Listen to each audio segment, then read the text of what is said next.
Okay, everyone. So welcome back to the philosophy seminar here at UQ, and we have the second talk of the semester. And this time we have the pleasure of having Professor Michael Devitt from, well, emeritus from CUNY, yeah, at the moment. Yes.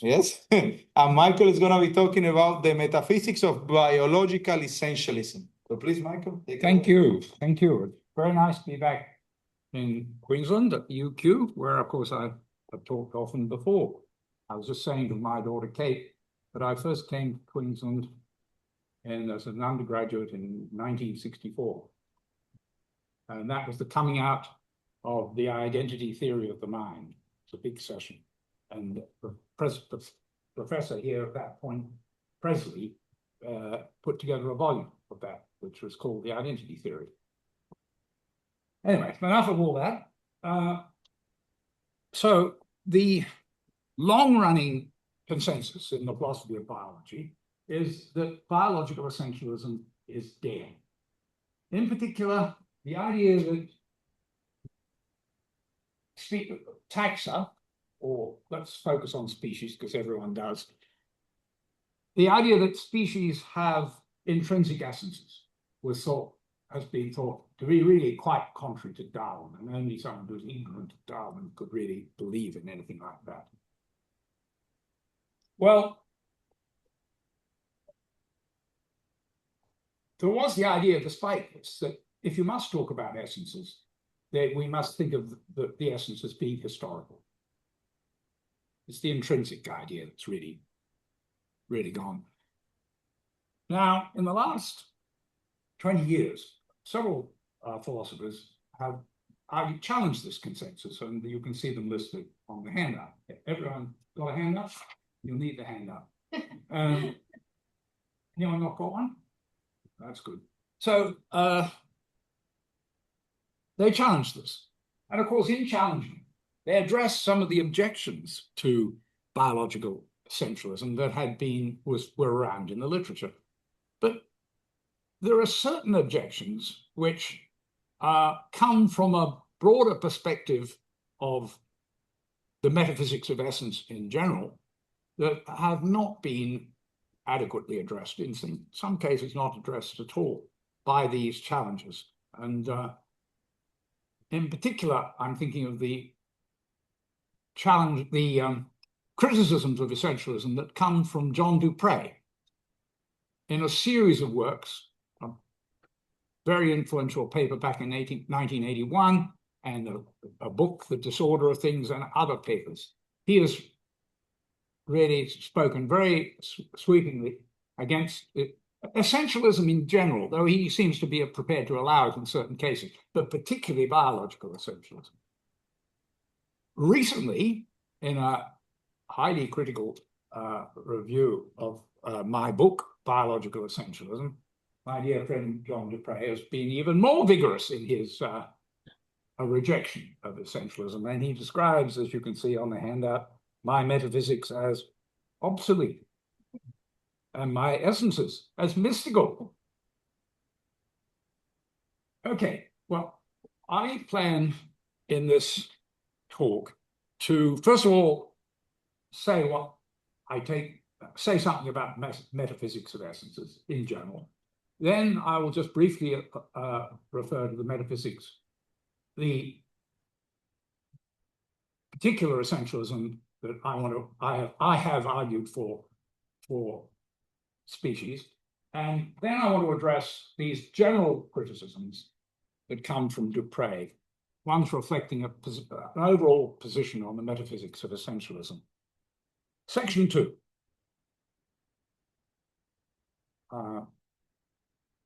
Let K be a kind of object. The essence of K is the property in virtue of which an object is a K. There are lots of other ways of putting this. The essence is whatever it is to be a K. It's what makes something a K. It's what constitutes something to be a K. I'm talking here of kinds of things. Same sort of account of essence would be given kinds of stuff, or even kinds of property, or even properties, or even individuals. Now, what I'm calling here an essence is sometimes called a nature, sometimes called an identity, the identity of K. What's the identity of K? And sometimes called a definition, scientific definition, not to be confused with a semantic definition. It doesn't matter which of these terms you use. I tend to favor essence because it's the one that seems to be dominant in the debate. But I don't mind talking of nature or whatever of those things. And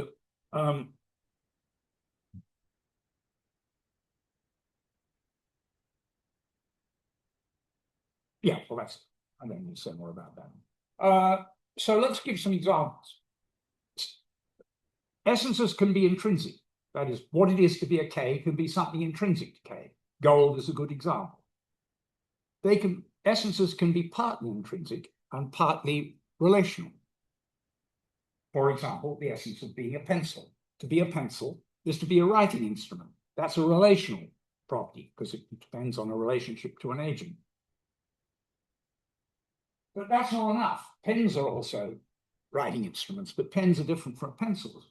And the difference between them is to be found in something intrinsic, particular way they're made. But we've got sometimes intrinsic, sometimes part intrinsic, sometimes part relational, and sometimes entirely relational. My favorite example here, and an apt one, is Australian. Just think of what sorts of things can be Australian. Rupert Murdoch, the Sydney Opera House, a bottle of Penfolds Grange, the expression, the horse Farley, the expression, no worries, mate. All of these are Australian. And they're Australian, of course, simply because of a certain relationship they all have to Australia. Totally relational. Now, every non-fundamental kind has a non-trivial essence. If you have a fundamental kind, I suppose there are such, for example, in physics, and you ask the question in virtue of what is something a K where it's a fundamental kind, there would be nothing but the trivial answer, well, it just is a K. But every other sort of kind, there is an answer, and it's a non-trivial answer. It's not a brute fact about the world that certain entities are of a certain chemical kind, or even of a certain, or are pencils, for example, or Australian. This is not a brute fact about the world. It's something that can be explained. There is an answer to the question, non-trivial, in virtue of what something is a K. Now, this is not to say that the answer is interest. We're going to talk a lot about interest in a minute. But let's say something quickly about it straight off. I say every kind has non-trivial essence. Well, here, think of this kind. Take three objects at random, A, B, and C. And let's just call them blahs. Well, the kind blah has an essence. It's very easy to say what it is. It's the property of being either A or B or C. Now, that is, of course, totally boring, but nonetheless, even a boring kind like blah has an essence. So, conclusion from all this, there's nothing special about having an essence. It's not reserved for interesting kinds or natural kinds or any other kind of kinds. I've got this thing about Lockean essences, real essences. I'm going to skip talk of real essences because they are, in a way, yeah, we're skipping. Two brief remarks on the handout. Essences cannot be reduced to modalities. And we could talk about that, but I'm going to skip it. There's no commitment here to Platonic forms. I talk of kinds because it's a convenient way of talking, but everything I say could be expressed nominalistically, though much more awkwardly. So we get to the crucial sections 3, why essences are interesting. Well, the crucial fact here on the handout, the essence of a kind explains its place in the causal nexus. It's because of its essence that the kind is the way it is and does what it does. That it exists at all is partly explained by its essence. And that is really a crucial thing. And this is not some wild Devitt idea. It's a very old idea. According to Stephen Bolter, it is, quote, relatively uncontroversial among Aristotle scholars that Aristotle held that, quote, the essence of a kind has an explanatory role in that, sorry, I went too far here in the quote, it has an explanatory role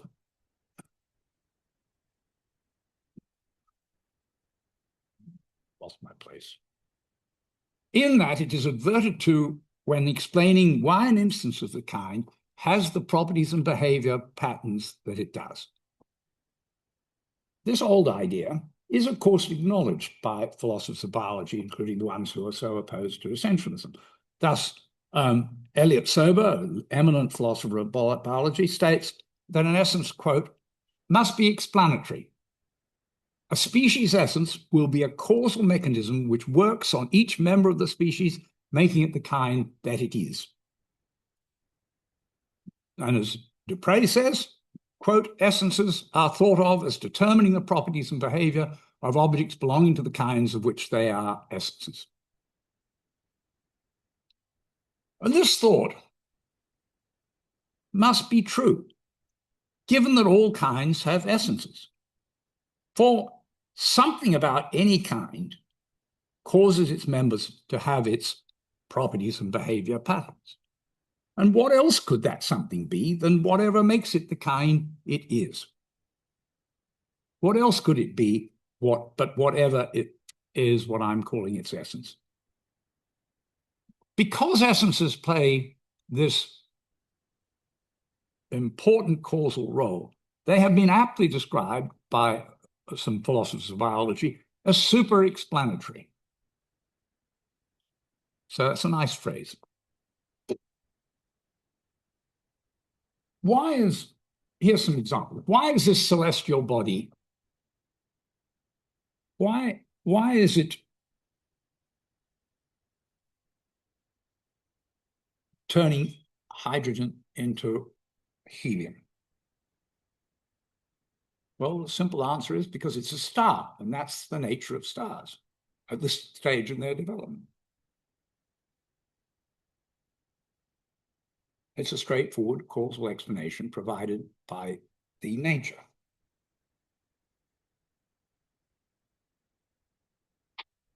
We could say that the causal powers of celestial kinds ground, this I'm reading from the handout, ground as astronomical laws, which, when applied to particular bodies, explain their behaviors.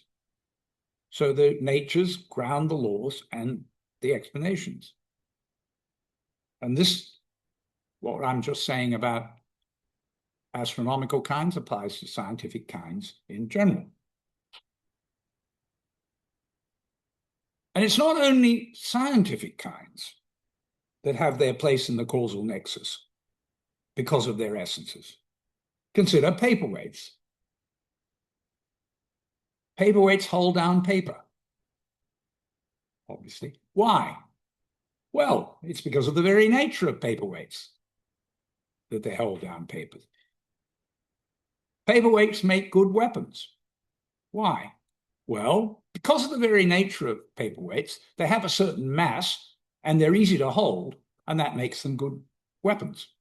And if they had the nature of buttons, they wouldn't be good weapons. Once again, you see the natures explaining the causal properties.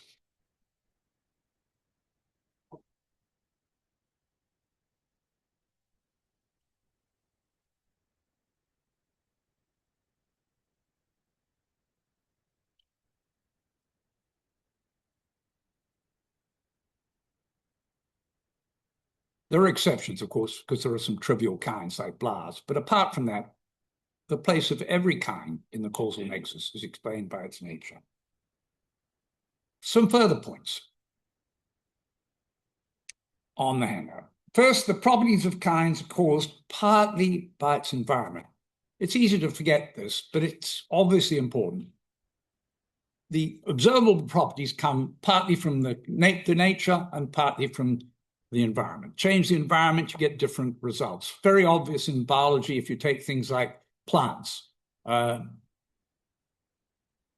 properties of wheat in a field will depend on all sorts of things, like the property, environmental things like the properties of the soil, the amount of rain, the amount of sun, the amount of fertilizer, and so on. The second point, given any environment, the essence causes the typical properties of the kind in that environment. So the essence explains the law-like generalizations that you find throughout biology books and that are the stuff of nature programs. Claims like this. Indian rhinos have one horn, African rhinos have two horns. Tigers have stripes, and so on. Giant pandas have an opposable thumb. All of these are the sorts of properties, the sort of generalizations which are explained by the essence nature. I'm going to skip 3. I'm talking here of, so far, typical properties. Atypical properties of a kind, of course, are not explained by the essence of the kind, but they may be explained by the essence, by the object being in another kind. Let's take an example. Rufus. Rufus is a fox, a true fox. So he's a member of the genus Vulpes. And his being a Vulpes, true fox, explains his partially retractable claws. That's a property of Vulpes. But being a Vulpes does not explain some of Rufus's other properties. For example, that he has a bushy tail with a white tip. Lots of foxes, like Arctic foxes, don't have that property, but Rufus is a red fox, Vulpes. And so Rufus, that explains why he has the tail that he has. So it's because he's a member of that kind that he has the tail. Some properties, of course, to point 5 now, some properties of Rufus will not be explained by his membership in the kind, but by his own individuality, his individual essence, if you like. For example, he has only 3 legs, and this might be explained by him being an atypical member of his kind. There was a mutation that led to him only having 3 legs, or it might be explained by an unfortunate encounter with a trap. So not all the properties of an individual organism will be explained by the essence of some kind. Some will be explained by individual peculiarities.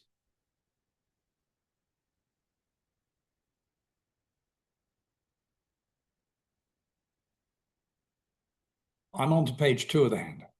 The essence is interesting to the degree that its kind's place in the causal nexus. A place explained by the essence is interesting. The essence is interesting to the degree that what brought the kind into existence and the properties of the kind caused by its essence are interesting. So essences of blahs are not interesting at all. The essences of stars are very interesting. And in fact, the essences of stars are theoretically interesting. That is to say, they satisfy our interest in trying to figure out the way the world works.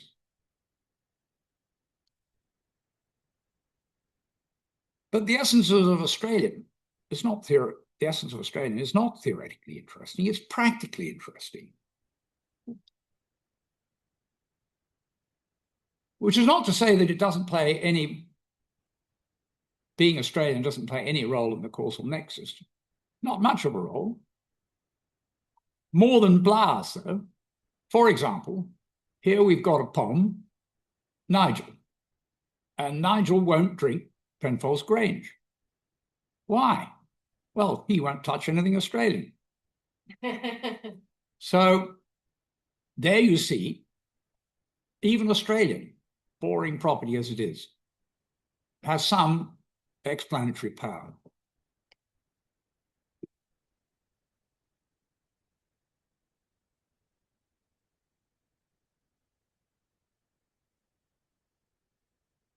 To sum up, essences vary in interest, and some are boring, like blah, Australian really, but they are far from mystical. Sorry, John.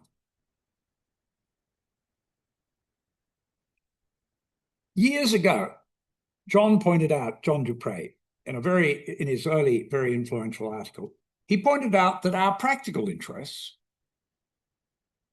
have led us to name kinds of organisms that do not correspond, as he puts it, to any recognized biological taxon.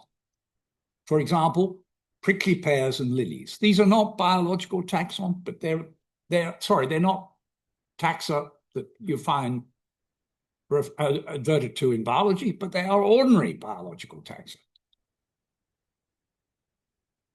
So you can have classifications, you can have kinds, and hence essences of kinds, which are practically interesting without being theoretically interesting. And perhaps you'll find some that are both. Think of water. Very likely water. Very likely what drove us to identify the taxon water was, to a large degree, practical, what we can do with water, but to a large extent, probably way back, theoretical, as it were, proto-scientific. We were interested, even the folk from the beginning were surely interested in trying to explain the way the world works. And indeed, in experimental philosophy of science, experiment I did with Brian Porter, confirms that really that the ordinary term rice, which of course is a biological taxon, and is of course also a folk classification, our experiments confirm that rice is in fact, it's identified partly for its practical purposes and partly for theoretical purposes. So summing up, yes, well, I will just, how am I doing? Oh, I've gone a bit longer than I wanted. Okay, I wanted to just give you a bit here.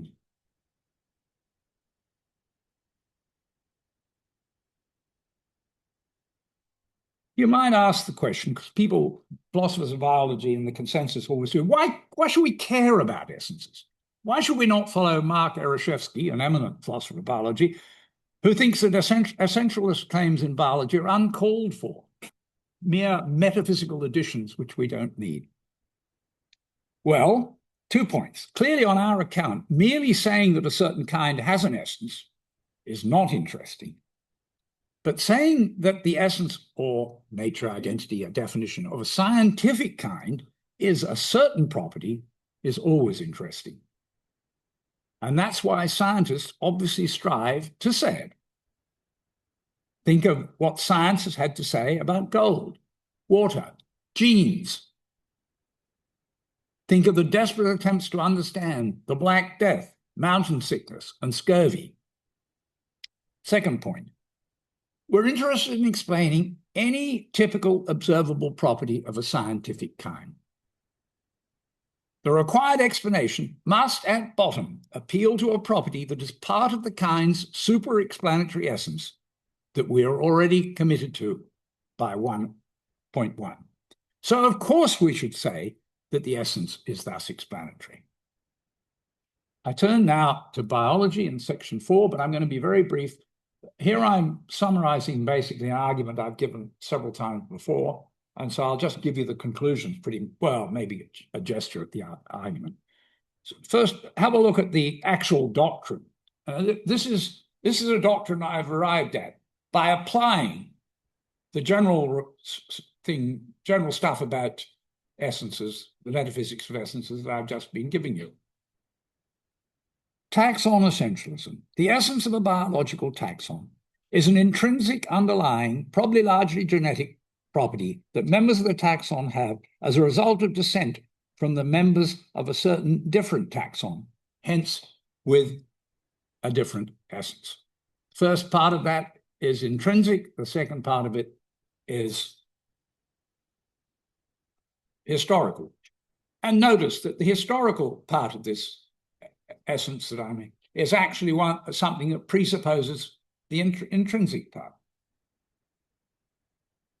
I'm not going to give you the arguments for it because I don't have the time. And as I said, they've been given elsewhere. But just notice, let me just sum up, as I do on the handout, where the arguments come from, the form of the argument.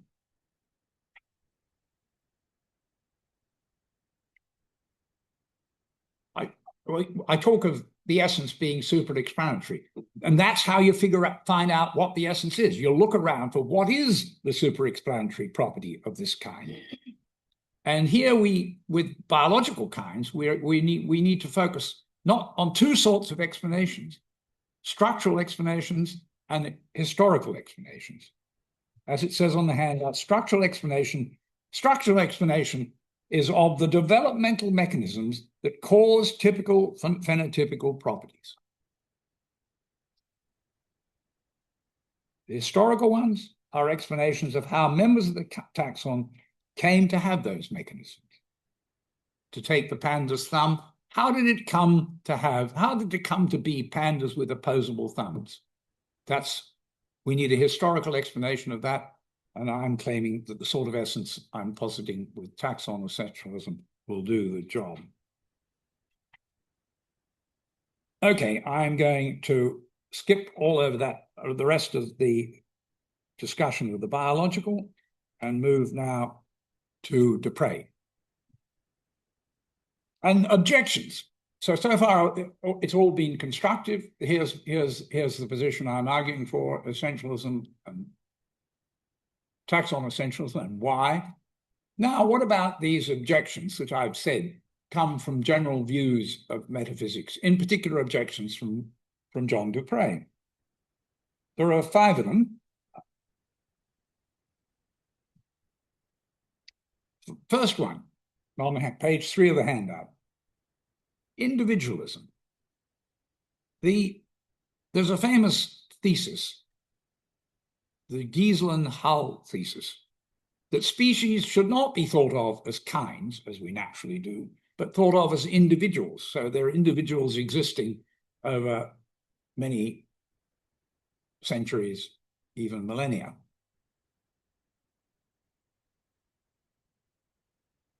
And this is thought to be an antidote to essentialism.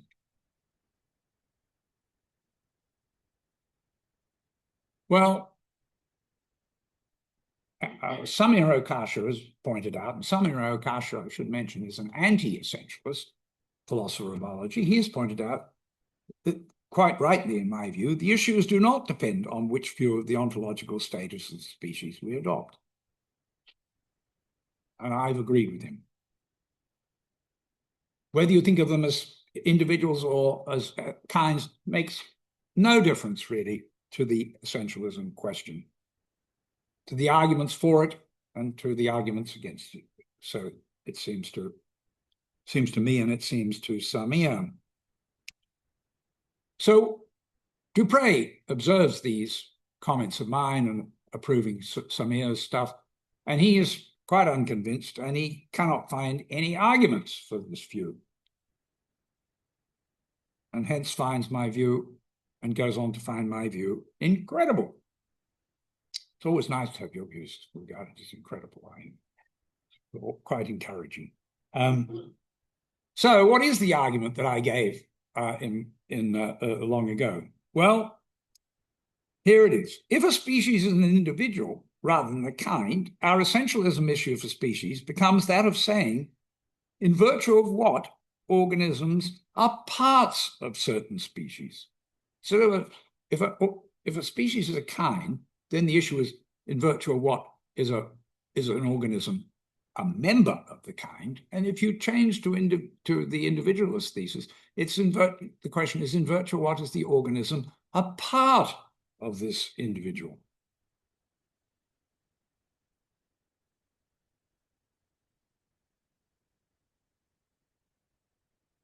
And the consensus answer should be that it's entirely in virtue of the organism's historical or relational properties, whereas my essentialist answers would be that it is at least partly in virtue of the organism's intrinsic underlying properties. Well, John is clearly quite unconvinced by this, and he does argue against it, but I'm going to just skip that. I don't find his argument persuasive, but we can come to it. It's summarized on the handout. Second point, indeterminacy or vagueness. Many kinds lack sharp boundaries, as John points out. And he holds that such a kind cannot have an essence. Well, this seems to me to be just straightforwardly false. Take a boring example of vagueness. Bald. Its paradigm case, of course, is that here you've got Fred, your friend, and it's not a determinate matter of fact whether he's bald or he isn't bald. But this doesn't show that being bald doesn't have an essence, and we all know roughly what it is. It's being lacking hair on a significant part of your head. You know, we can go on. And bald is not peculiar here. What about being a mountain? Well, being a mountain is a geological classification, and it has an essence. But of course, there are lots of clear cases of things being mountains. For example, Mount Everest. And there are lots of clear cases for things not being a mountain. For example, the hill I live on. But then there are lots of mountain-like hills where it's not determinate whether it's a mountain or it isn't a mountain. And that's what people say. They say it, for example, the example I give you on the handout, Tammany, what's it called? Mount Tammany in New Jersey. And as Oderberg says, vagueness seems to infect everything.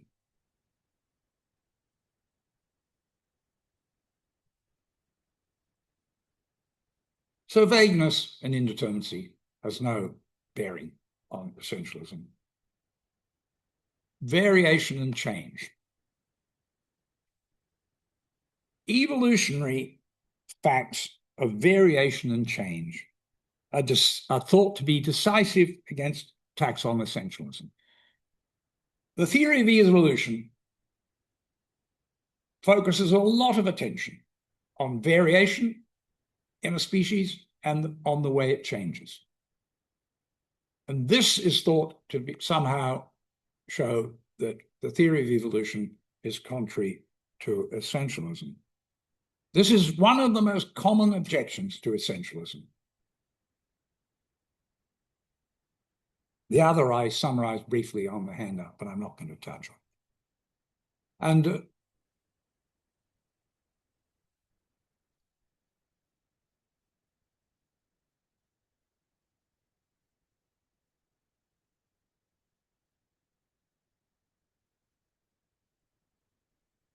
this objection to essentialism has been addressed by, in one way and another, by all the authors I cited at the very beginning who've challenged the consensus, without, I might add, the consensus seeming to bother to respond to these responses. Okay. A more important point I want to make here is this objection shouldn't have seemed plausible in the first place.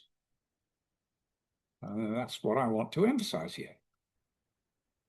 Just think of some kinds which can vary and change. Well, let's go back to the boring example of Australian again. It's quite obvious that there's enormous variation among the things that can be Australian, just massive. A bottle of wine the Opera House and Rupert Murdoch.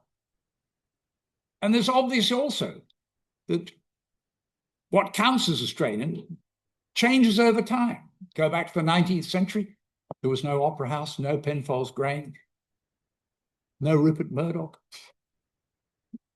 Lots of other things were Australian in those days, like Ned Kelly. Okay, just a simple example.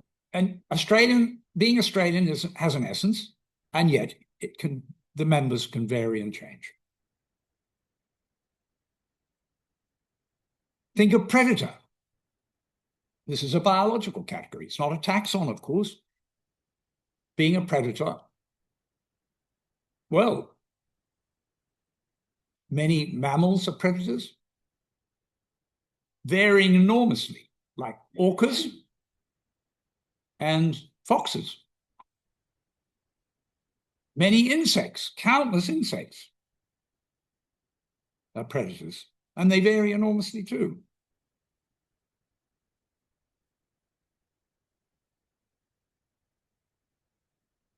And yet, predator has an essence. And we can easily state what it is. Getting closer to science, or perhaps stronger science, think of chemical compounds. Now, chemistry, like biology, posits a hierarchy of kinds. And there's sort of various hierarchies. It's interesting, they haven't settled on one. Recently, one was proposed, I think 11 levels in the hierarchy of chemical kinds. At the top, you've got chemical kinds, then you've got organic and inorganic.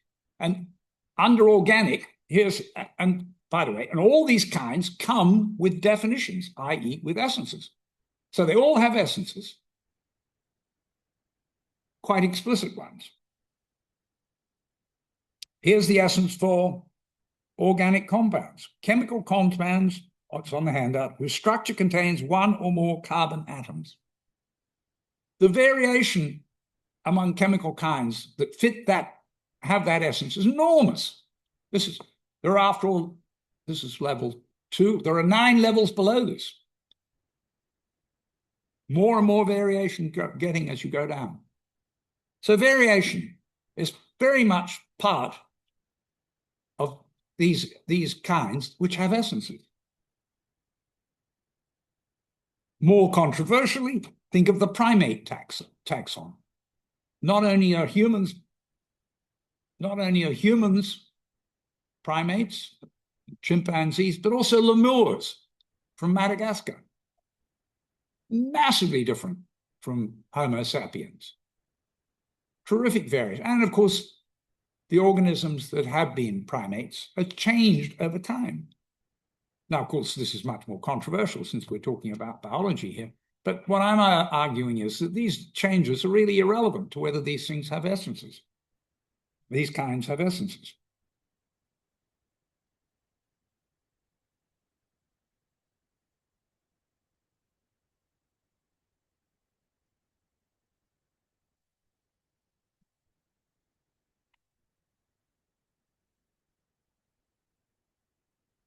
Here's a general point. That objects share an essence. Indeed, share any property at all is quite consistent with them differing in any way you like from each other. They don't have to be homogeneous. So this is another objection that shouldn't really have been taken nearly as seriously as it's been taken.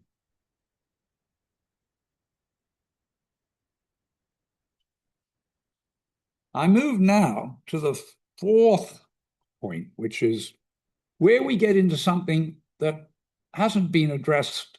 All these previous 3 have all been addressed by me and others. Well, what about, we're getting now to the 4th point. And this is somehow or other has escaped attention. And so I want to devote some time to it.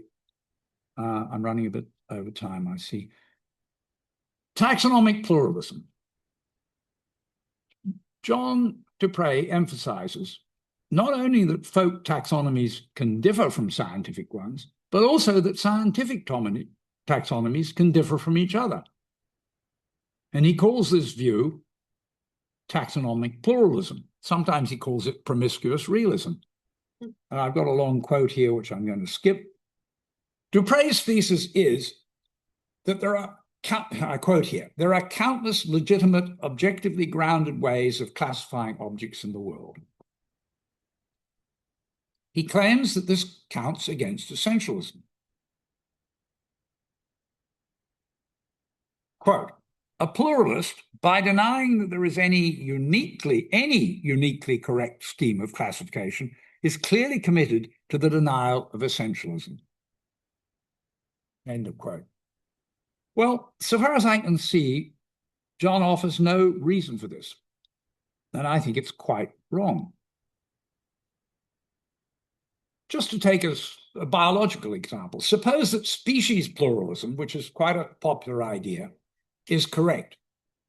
So according to this view, we shouldn't talk simply of species. We should say that, look, there are really different kinds of species.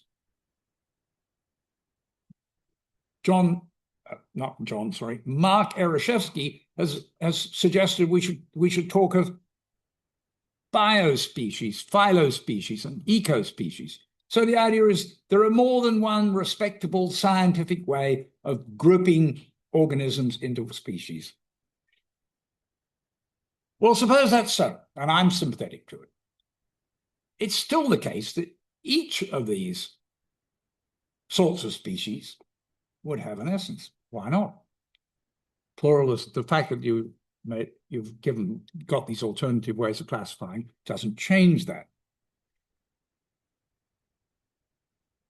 As I've just indicated, I certainly can't speak for the other challengers, but I certainly am not opposed to pluralism, and have said as much. Yet John claims that, quote, Devitt assumes a worldview precisely opposite to that of pluralists, like myself. Why does he think this? Well, in support of his attribution, he quotes my claim that, quote, nature is already divided up, which John later goes on to describe as the view that the world is pre-sorted into natural kinds, in the sense that, is objectively divided into natural kinds, each with their own essence. That's his rendering of my view. So, well, I do think that there is one world which is objectively divided into kinds, in the sense that some things are stars, some dogs, some viruses, even with qualifications, some pencils, some Australian, and yet our thinking them so does not make them so.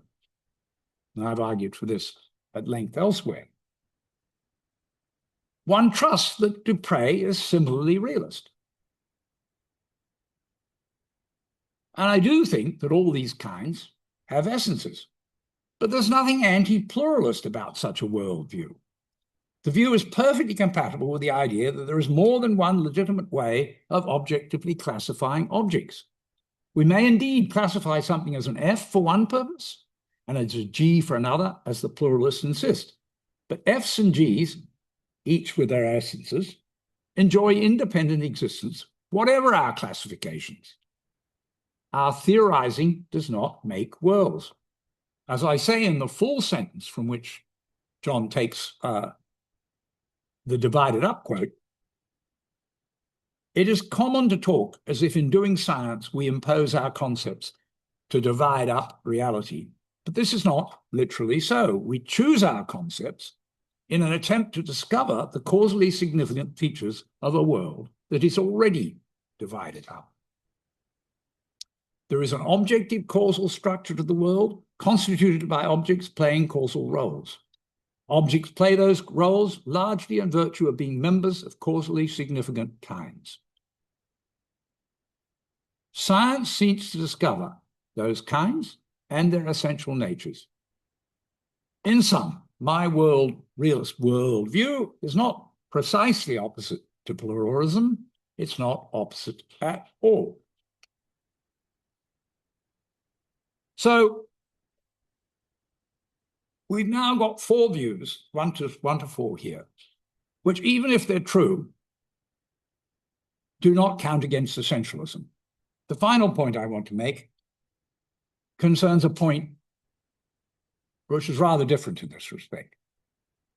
It's not a matter of my rejecting the idea that it counts against essentialism, but rather an idea that I reject altogether. And it's Dupre's view of classification. And this, I suppose, is really our central disagreement. So let's move to classification. He rightly attributes to me the belief that classifications in biology, sorry, let me read this carefully. He thinks classifications, he does not think classifications in biology anyway, in biology anyhow, need to explain anything. And he charges me with my contrary view as assumption as being grossly question-begging. Well, setting aside Blas, I have argued that all classifications, whether scientific or practical, explain. For classifications pick out kinds, and all kinds have essences which are explanatory, indeed, super-explanatory. Dupre takes me to believe that it is, quote, the job of science to discover the antecedently existing seams in nature, to distinguish the above-mentioned pre-sorted natural kinds, and to identify their essences. Well, I do think that identifying essences is one job of science, but there is also, of course, the job of discovering the laws that hold because of those essences. For example, it was the discovery of the laws of inheritance that drove the discovery of the nature of the genes. The genes that have the causal powers that ground the laws the kinds that adverted to in causal, on my view then, scientific classification aims to identify kinds that are adverted to in causal explanation and laws that hold because of the essential nature of these kinds. In contrast, John claims that, quote, only the fantasy of essences makes listen to this, only the fantasies of essences makes classification look like the search for explanations. And he claims that the idea that it is the business of science to discover the essences of natural kinds has been thoroughly refuted by the actual course of scientific discovery. End of quote. And note that these pronouncements are about classification in science and the business of science. They're not restricted to biology. They are so wild that I rather doubt that John believes them. In any case, he shouldn't. His discussion is largely about classification in biology, which he seems to think differs from scientific classification in general. But interestingly, the view of classification in general that emerges from his own discussions in earlier works does not support these wild pronouncements. In, for example, his important book, The Disorder of Things, Dupre claims that, quote, the most important desideratum of a classificatory scheme is that assigning an object to a particular classification tells us as much as possible about that object. And it's indeed common to think of classifications as, quote, information stores, as Strelny and Griffith calls them. Well, Dupre has the appealing idea that these stores should be as full as possible. But what is in the store? Well, suppose we classify an object as a K. Then the content of the information store for this classification is obviously a collection of known generalizations adverting to Ks. Thus, classifying a newly observed celestial body as a star tells us a whole lot about it because of the known generalizations about stars. But it's important to note that these generalizations yielded by the classifications are valuable only because they are law-like. They comprise a theory of stars. If it were a mere accident that all stars observed so far had a certain property, then the classification would not tell us that the newly observed star has it. So what makes those generalizations about Ks like? The essence of Ks. It's because of the very nature of Ks that those laws adverting to Ks, and hence explanations of particular Ks, hold. So, the most important desideratum of a classificatory scheme is really that it assigns an object to a particular classification with an explanatory nature that yields a law-like information store. So this is my development of Dupre's desideratum, and with it, notice, it brings an interest in that explanatory nature. And this is very much my view. And of course, it's quite at odds with Dupre's wild pronouncements.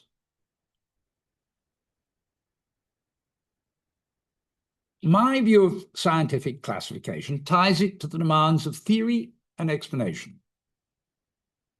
When John is not talking about biology, he sometimes seems to agree. Thus, in a later paper, he has this to say about the classification in chemistry and social theory. How much of this is on? Probably not all of it is on the handout, so I'll read it to you. It is often assumed, this is a quote from John, it's often assumed, and I've made just this assumption myself, that classification in science must go hand in hand with theory. Progress in chemistry, for instance, is immediately reflected in improved classification of material stuffs. And modern chemistry is enshrined in the periodic table of the elements, both a scheme of classification and a vehicle for a good deal of chemical theory.